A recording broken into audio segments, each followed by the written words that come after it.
নানা আয়োজনে পাবনার সাথিয়া প্রেসক্লাবের ৪৬তম প্রতিষ্ঠাবার্ষিকী পালিত।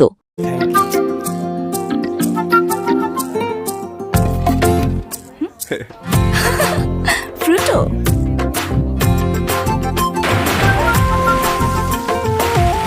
প্রাণ ফ্রুটো, সময় অসময় ফ্রুটোময়। নানা আয়োজনে পাবনার সাথিয়া প্রেসক্লাবের ৪৬তম প্রতিষ্ঠাবার্ষিকী পালিত। এটিভি সংবাদের বিশেষ প্রতিনিধি মনিরুল ইসলামের তথ্যচিত্রে দেখুন বিস্তারিত।